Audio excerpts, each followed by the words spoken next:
Salam Philadelphia, kasih persaudaraan, salam damai sejahtera. Selamat jumpa dengan saya Pendeta Feki Mawuntu. Akan memberitakan kebenaran firman Allah melalui live streaming kepada jemaat Tuhan yang ada di rumah masing-masing. Bahkan siapa saja yang bisa mengikuti acara ini. Sebelum kita dengar firman Allah, mari kita berdoa. Pujian, hormat, kemuliaan hanya bagimu Yesus Tuhan kami, yang telah mati bagi dosa. Dikuburkan, bahkan dibangkitkan. Pada hari yang ketiga engkau bangkit dan engkau naik ke surga Yesus Tuhan kami. Haleluya. Dalam rangka kami merayakan kenaikan Yesus Tuhan kami, kebenaran firman Allah kami mau dengar, yaitu mengenai Yesus Pembaptis Roh Kudus. Di dalam nama Yesus Tuhan kami, urapilah kami ya Roh Kudus, supaya kami bisa mengerti kebenaran firman Allah. Di dalam nama Yesus hamba-Mu sudah siap dengarkan firman-Mu. Haleluya, haleluya. Yang percaya katakan amin. Puji Tuhan. Tema khotbah saya, Yesus Pembaptis Roh Kudus. Tema, Yesus Pembaptis Roh Kudus. Markus pasal 1 ayat 7 sampai 11. Tapi kita baca saja ayat 7 dan 8. Inilah yang diberitakan oleh Yohanes Pembaptis. Sesudah aku akan datang, ia yang lebih berkuasa daripadaku. Membungkuk dan membuka tali kasutnya pun aku tidak layak. Aku membaptis kamu dengan air, tetapi ia akan membaptis kamu dengan Roh Kudus. Sekali lagi ayat 8.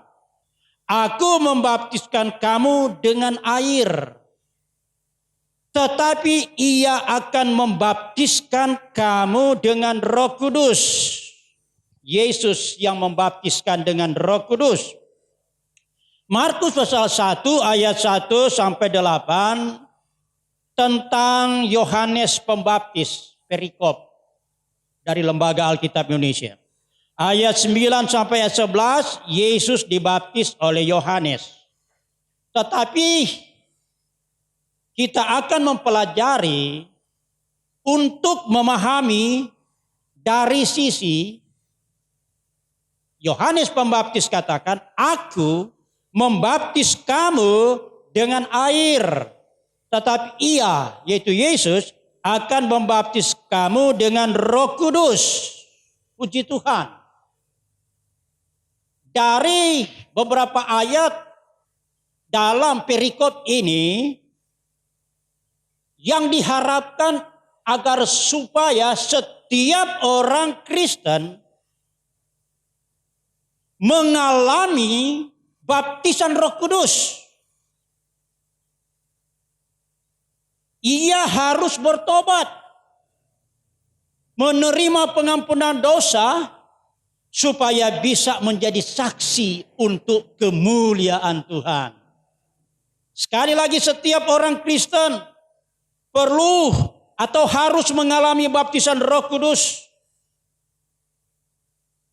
Harus bertobat, menerima pengampunan dosa, supaya bisa menjadi saksi untuk kemuliaan Tuhan. Luar biasa. Ini yang Tuhan harapkan bagi setiap orang menjadi saksi. Perlu dan harus bertobat dan mengalami pengampunan dosa, imani.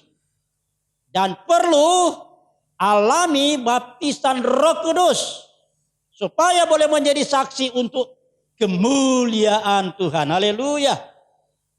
Pertanyaannya, bagaimana supaya seseorang atau orang yang percaya Tuhan mengalami baptisan Roh Kudus Mari kita mempelajari dan akan memahami dua hal dari konteks ini.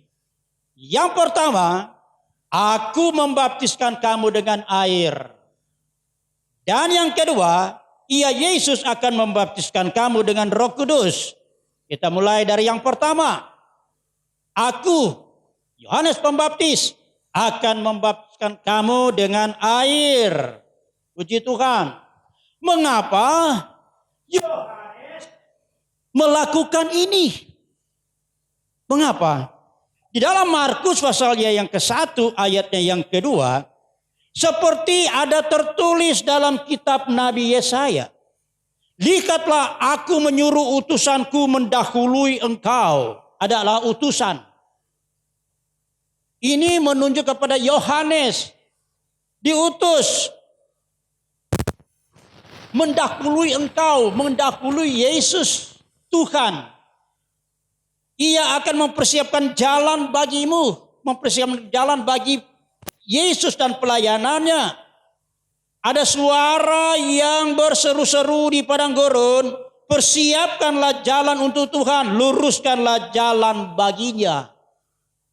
Inilah utusan, menunjuk kepada Yohanes Pembaptis. Demikian ayat 4. Demikian Yohanes Pembaptis tampil di padang gurun dan menyerukan, bertobatlah dan berilah dirimu dibaptis dan Allah akan mengampuni dosamu. Jadi mempersiapkan suatu umat yang bertobat, memberi diri dibaptis, ini merupakan persiapan jalan di mana Yesus akan datang. Jadi diawali dari pelayanan Yohanes Pembaptis ini. Orang itu harus bertobat, ya, menerima pengampunan dosa, memberi diri dibaptis. Apa yang terjadi? Ayat 5, lalu datanglah kepadanya orang-orang dari seluruh daerah Yudea. Wow, ini dahsyat pelayanan Yohanes. Ya. Seluruh daerah Yudea dan semua penduduk Yerusalem, dan sambil mengaku dosanya mereka dibaptis di sungai Yordan. Ada pengakuan dosa. Wow, saudaraku dalam Tuhan, jemaat yang ada di rumah masing-masing, ingat, ini berita pertobatan, berita pengampunan dosa, dibaptis. Tuhan. Mereka datang, begitu banyak orang. Ini adalah merupakan alasan mengapa Yohanes melakukan pelayanan ini. Karena memang dia diutus untuk memberitakan berita pertobatan, pengampunan dosa. Dan dia melaksanakan baptisan air. Ini yang luar biasa. Saudaraku dalam Tuhan Yesus Kristus, baptisan dalam bahasa Yunani baptiso. Asal kata dari bapto. Artinya menenggelamkan. Menenggelamkan. Jadi pada waktu Yohanes Pembaptis membaptis orang, dia tenggelamkan. Di mana? Di sungai Yordan. Ya, bapto, menenggelamkan. Menjadi baptiso. Dicelupkan ke dalam air. Ke dalam air. Jemaat Tuhan yang dikasihi dan siapa saja yang bisa mendengar firman Tuhan ini. Ada suatu pemahaman yang luar biasa di sini. Yesus memberi contoh. Ya. Ayat 9, pada waktu itu datanglah Yesus dari Nazaret di tanah Galilea dan ia dibaptis di sungai Yordan oleh Yohanes. Pada saat ia keluar dari air, wow, ini luar biasa. Pertama, Yesus datang, dia punya inisiatif untuk memberi contoh. Ya, dia datang. Kemudian dia dibaptis keluar dari dalam air. Ia melihat langit terkoyak dan Roh Kudus seperti burung merpati turun ke atasnya. Wow, Yohanes Pembaptis lihat ada burung merpati. Ya, langit terkoyak atau terbuka. Dan Roh Kudus seperti burung merpati turun ke atasnya. Ini Roh Kudus. Nah, turun ke atas Yesus seperti burung merpati. Lalu terdengarlah suara dari surga, engkaulah anakku yang kukasihi, kepadamulah aku berkenan. Bapa di surga sangat berkenan ketika Yesus Kristus memberi diri dibaptis. Sangat berkenan si Tuhan. Saudaraku dalam Tuhan, inilah alasan mengapa Yohanes Pembaptis melakukan pelayanan ini. Dan pelayanan ini dari Yohanes Pembaptis untuk pelayanan yang sangat mulia. Karena merupakan suatu proklamasi seseorang itu, ya, semua manusia yang menerima, memberi diri dibaptis, penduduk Yerusalem, mereka ada pengakuan dosa, mereka dibaptis. Saudaraku dalam Yesus Kristus, Yesus pun dibaptis. Pertanyaannya, apakah dia berdosa? Sedangkan Yohanes Pembaptis memberi diri orang-orang yang dibaptis harus mengaku dosa. Bertobat. Apakah Yesus perlu bertobat dan mengaku dosa? Mari kita lihat, saudara. Kita segera masuk pada poin yang kedua. Supaya kita bisa tahu jawabannya ini. Kenapa Yesus perlu dibaptis? Apakah dia perlu bertobat? Apakah dia memang berdosa? Mari kita masuk di dalam poin yang kedua. Yesus akan membaptiskan kamu dengan Roh Kudus. Sekali lagi, poin yang kedua. Yesus akan membaptis kamu dengan Roh Kudus. Bagian A, kesaksian Yohanes. Dari poin yang kedua bagian A, kesaksian Yohanes, referensi Yohanes pasal 1 ayat 32. Dan Yohanes memberi kesaksian, katanya, aku telah melihat Roh Kudus turun dari langit seperti merpati. Dan ia tinggal di atasnya. Ini suatu kesaksian dari Yohanes ketika dia baptis. Ya, Yesus. Dan aku pun tidak mengenalnya. Tetapi dia yang mengutus aku untuk membaptis dengan air telah berfirman kepadaku, Allah Bapa mengutus Yohanes. Ya, membaptis dengan air, telah berfirman kepadanya, jikalau engkau melihat roh itu turun ke atas seseorang. Kan banyak Yohanes Pembaptis ada baptis, banyak. Itu penduduk di Yerusalem itu banyak dia baptis. Tetapi Allah Bapa berfirman kepadanya, kalau engkau melihat, ya, ada firman yang dikatakan, jikalau engkau melihat roh itu turun ke atas seseorang dan tinggal di atasnya, dialah itu akan membaptis dengan Roh Kudus. Wow, luar biasa. Ya. Jadi jemaat Tuhan, saudaraku dalam Yesus Kristus. Ini adalah kesaksian. Awalnya dia tidak tahu. Sesungguhnya pribadi Yesus itulah yang akan membaptis dengan Roh Kudus. Ya, sebelumnya itu memang sudah difirmankan, Tuhan Allah berfirman kepadanya dan dia saksikan ini. Puji Tuhan. Dan aku telah melihatnya dan memberi kesaksian. Inilah anak Allah. Dia saksikan. Saudaraku dalam Tuhan Yesus Kristus, mari kita perhatikan. Ya.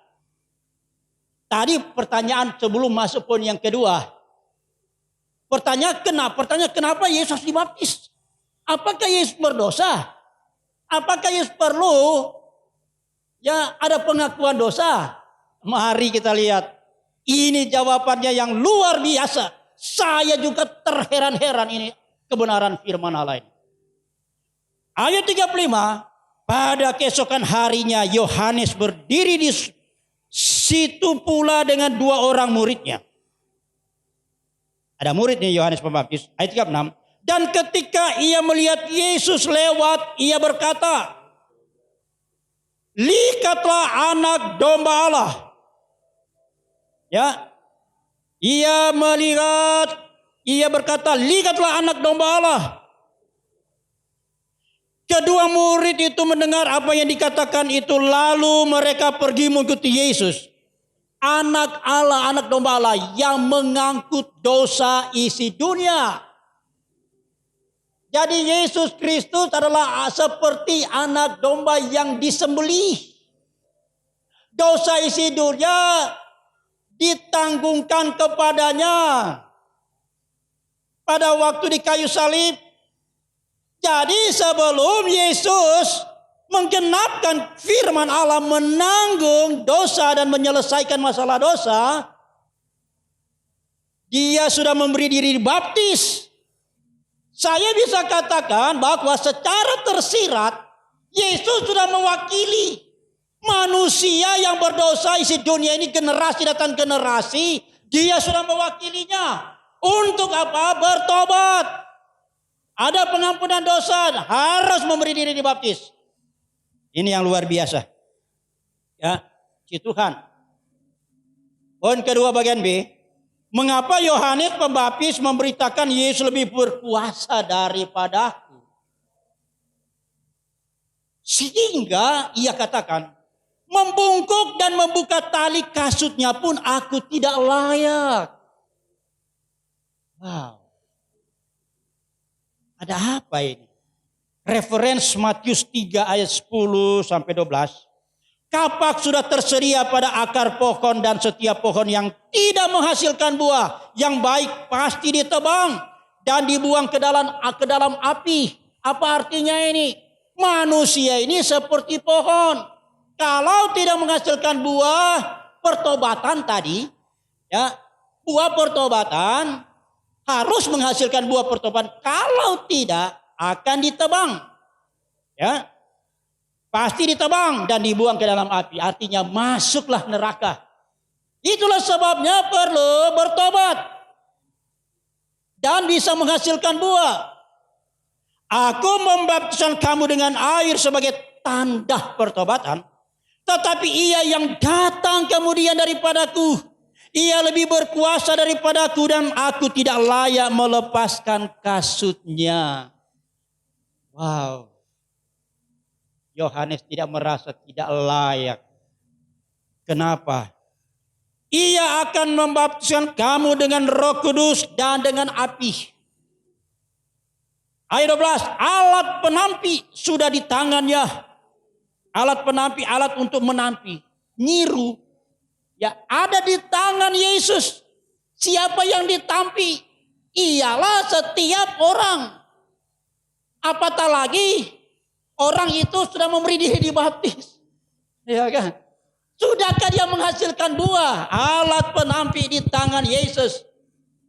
Ini yang menyebabkan ya Yohanes merasa tidak layak untuk membaptis Yesus. Membuka kasut pun tidak layak.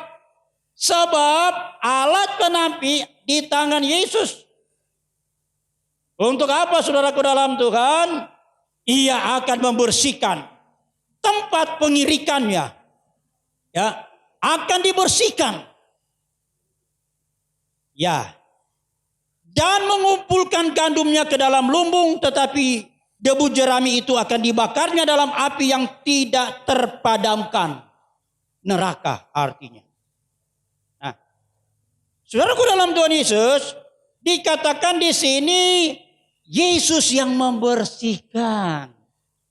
Jadi jemaat Tuhan, kalau Anda melihat ya sebagai suami atau istri atau anak, kakak beradik, saudara-saudara siapa saja yang belum menghasilkan buah pertobatan, itu bukan hak kita manusia yang membersihkan. Ini Yesus yang akan membersihkan dia. Ya, dikatakan ia akan membersihkan tempat pengiringannya dan mengumpulkan gandum. Ya, mengumpulkan itu hasil itu.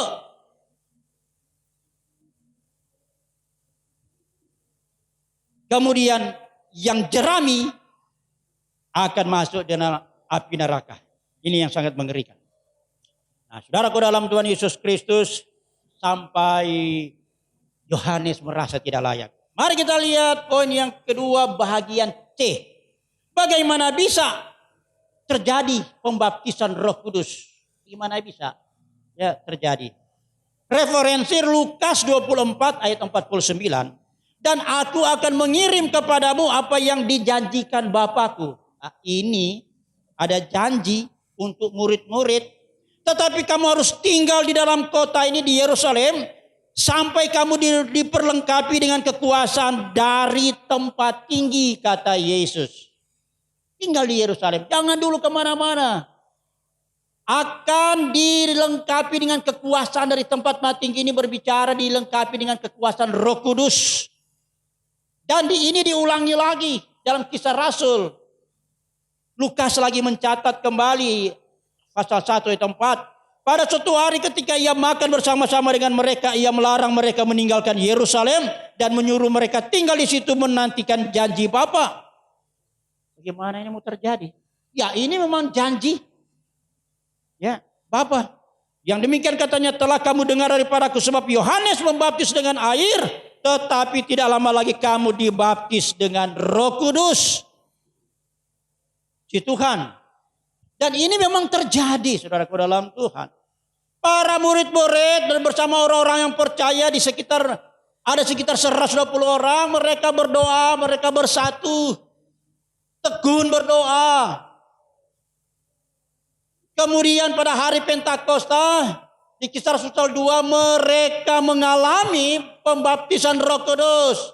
Mereka mengalami kepenuhan Roh Kudus. Ditepati janji itu, dicurahkan. Yesus yang melakukan itu. Mereka berbahasa roh. Berita tentang kepenuhan Roh Kudus, glosalalia, akan kita dengar pada hari Minggu. Pada hari Pentakosta. Nah, saat ini kita maju poin 2 bagian D. Mengapa setiap orang yang bertobat ya perlu dibaptis dengan Roh Kudus? Lukas 24 ayat 47. Dan lagi dalam namanya berita tentang pertobatan dan pengampunan dosa. Pertobatan dan pengampunan dosa, Yesus katakan harus diberitakan. Harus disampaikan kepada segala bangsa. Kepada semua orang. Ya, mulai dari Yerusalem, kamu adalah saksi dari semuanya ini. Jadi saudaraku dalam Tuhan, ini adalah mandat dari Yesus untuk murid-murid supaya mereka memberitakan apa? Pertobatan dan pengampunan dosa. Mereka ada jadi saksi. Mengapa harus dibaptis? Supaya menjadi saksi. Kisah 1 ayat 8. Tetapi kamu akan menerima kuasa kalau Roh Kudus turun ke atas kamu. Dan kamu akan menerima menjadi saksiku di Yerusalem dan di seluruh Yudea dan Samaria sampai ke ujung bumi. Menjadi saksi. Puji Tuhan. Bagaimana mau menjadi saksi? Menyaksikan tentang apa ini? Kita sudah ikuti tadi ayat 47. Menyaksikan tentang pertobatan. Tentang pengampunan dosa. Yang Yesus berkuasa mengampuni dosa. Menjadi suatu pengalaman pribadi. Ada buah hasil dari pertobatan. Dan menerima pengampunan dosa. Menjadi saksi. Saudaraku dalam Tuhan Yesus Kristus, di dalam jemaat Tuhan yang ada di rumah. Firman Allah berkata, Roma 3:23, karena semua orang telah berbuat dosa. Itulah sebabnya perlu ada pengakuan dosa. Perlu ada pertobatan. Perlu ada pengampunan dosa. Karena semua orang telah berbuat dosa. Dan telah kehilangan kemuliaan Allah. Dan oleh karena kasih karunia telah dibenarkan dengan cuma-cuma karena penebusan dalam Kristus Yesus. Yesus sudah tebus dengan darahnya. Haleluya. Dan darah Yesus yang membenarkan. Darah Yesus yang menyucikan. Roma pasal 5 ayat 9 dan 1 Yohanes 1 ayat 7. Darah Yesus yang membenarkan, darah Yesus yang menyucikan. Bukan hanya berhenti saja. Pokoknya saya sudah disucikan, sudah dibenarkan oleh darah Yesus. Kita perlu menjadi saksi. Kalau kita dimintakan Tuhan menjadi saksi, kita perlu mengalami baptisan Roh Kudus. Ada Roh Kudus. Siapakah Roh Kudus ini? 2 Korintus 3 ayat 17. Sebab Tuhan adalah roh. Nah, dahsyat. Tuhan adalah roh. Ada Roh Kudus. Ya, roh yang suci. Dan di mana ada Roh Allah, di situ ada kemerdekaan. Kita perlu mengalami baptisan Roh Kudus. Ada Roh Allah dalam kehidupan kita. Ketika kita dibenarkan, ketika kita disucikan, ada buah pertobatan. Kita perlu dikuduskan dengan Roh Kudus sebagai orang yang sudah dikuduskan lagi. Memang sudah dikudus oleh darah anak domba Allah. Untuk apa? Menjadi saksi. Ada Roh Allah yang berkarya dalam pribadi kita masing-masing. Yang luar biasanya ayat 18. Ya, memang kita ada kemerdekaan di dalam Tuhan ketika Roh Allah memang ada di dalam kehidupan kita. Merdeka dari dosa, kuasa iblis, roh jahat, apa saja yang mau mengganggu, ya, menggoda, kita bisa dimerdekakan oleh Roh Kudus karena kita ini sudah dibenarkan dengan cuma-cuma. Puji Tuhan. Ayat 18, dan kita semua mencerminkan kemuliaan Tuhan. Nah, ini luar biasa. Mencerminkan kemuliaan Tuhan. Orang lain bisa melihat Yesus Tuhan yang penuh kemuliaan melalui kita karena kita cermin. Kita artinya kita menjadi saksi. Ya. Dengan muka yang tidak terselubung. Dan karena kemuliaan itu datangnya dari Tuhan yang adalah roh. Maka kita diubah menjadi serupa dengan gambarnya dari kemuliaan yang semakin besar. Kita mencerminkan kemuliaan Tuhan. Tadinya hilang tuh kemuliaan. Karena dosa. Tetapi ketika kita bertobat. Mengalami pengampunan dosa. Dibenarkan oleh darah Yesus. Ada Roh Kudus. Roh Tuhan yang memerdekakan. Ada roh kemuliaan. Oh haleluya, haleluya. Kita beri pujian. Jemaat Tuhan ada di rumah, engkau memberi pujian. Tadinya engkau kehilangan kemuliaan. Sekarang percayalah. Ketika engkau sungguh-sungguh bertobat, ada buah pertobatan. Haleluya. Percaya ada pengampunan dosa. Dan percaya ada Roh Kudus. Engkau perlu mengalami pembaptisan Roh Kudus. Ada roh kemuliaan Allah dalam pribadimu. Engkau menjadi cermin. Menjadi saksi. Ada roh kemuliaan Allah. Kita dipulihkan. Tadinya sudah hilang kemuliaan. Sekarang dipulihkan. Kita akan berjalan dalam kemuliaan Tuhan. Hari lepas hari. Sekalipun dalam situasi yang sulit. Seperti yang dialami oleh bangsa-bangsa. Bahkan kita di tempat kita di Indonesia dan di daerah di mana saja.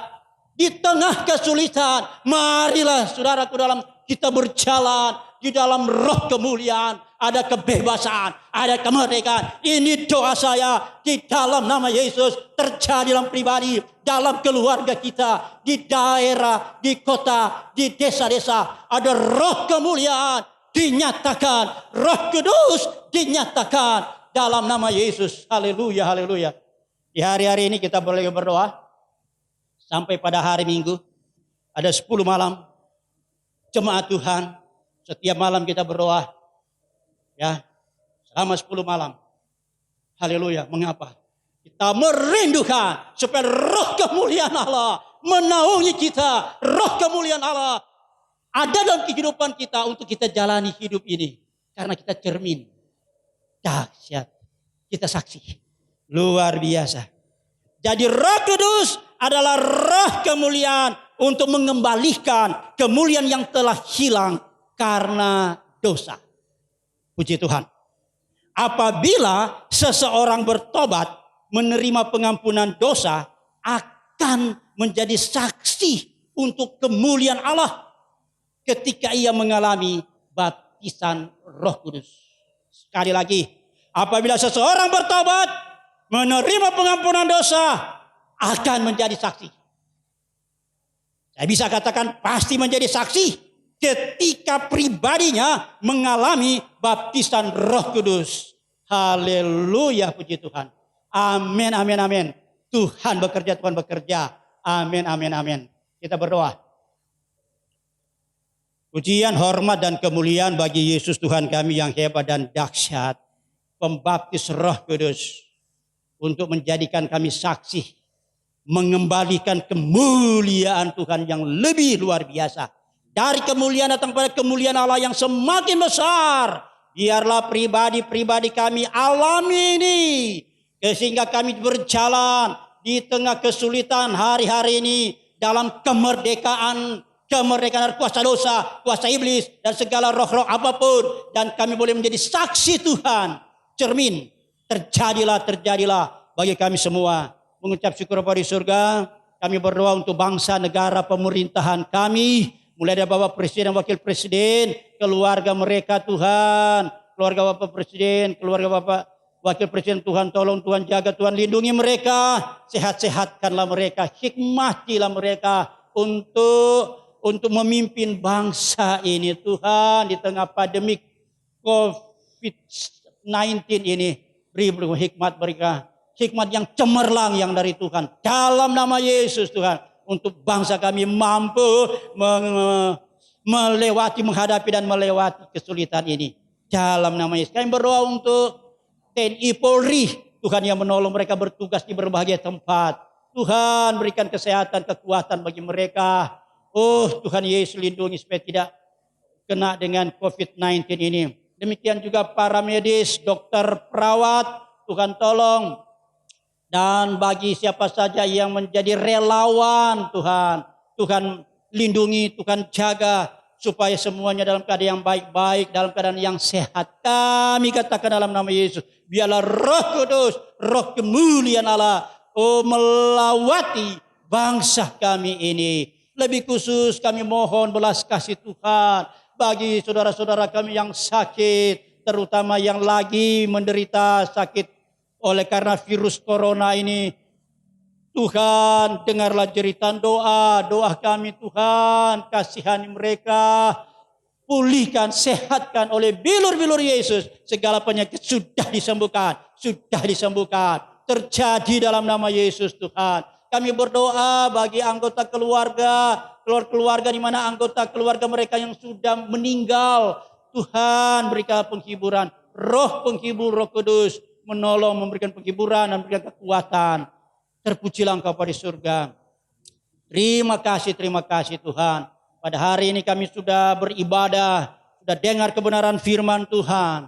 Kami mengucap syukur. Diberkatilah kami semuanya Bapa di surga. Dalam nama Yesus. Berkatilah kami dengan kelimpahan.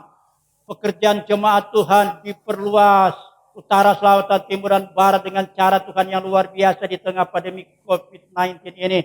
Bahkan segala penyakit tidak bisa menimpa kami dalam nama Yesus. Kami berdoa dalam nama Yesus Tuhan. Tuhan menyinari kami semua dengan wajah-Mu. Dan Engkau beri kami kasih karunia demi kasih karunia semakin melimpah. Dalam nama Yesus, hadapkanlah wajah-Mu yang penuh belas kasih bagi kami. Dan berilah kami damai sejahtera Tuhan. Menguasai hati dan pikiran kami. Untuk kami melaksanakan aktivitas kami hari lepas hari. Lebih khusus kami ada di rumah. Tuhan Yesus, kami percaya ada satu nama yang berkuasa di sorga di bumi. Nama Yesus Tuhan adalah Juru Selamat, Pembaptis Roh Kudus, kemuliaan Allah yang Kau menyatakan bagi kami semua. Terima kasih. Kami percaya Tuhan adalah iman kami. Hari ini seumur hidup kami, Engkau adalah Immanuel bagi kami semua. Mengucap syukur, kami akhiri tamatkan ibadah raya Minggu melalui live streaming yang diberitakan dari gedung gereja untuk jemaat Tuhan yang ada di rumah masing-masing dan kepada siapa saja yang sempat mendengar berita firman Allah ini. Tuhan, mengucap syukur, kami tamatkan di dalam nama Tuhan Yesus Kristus. Yang percaya katakan amin. Puji Tuhan. Tuhan berkati. Selamat jumpa pada kesempatan berikutnya. Philadelphia, kasih persaudaraan.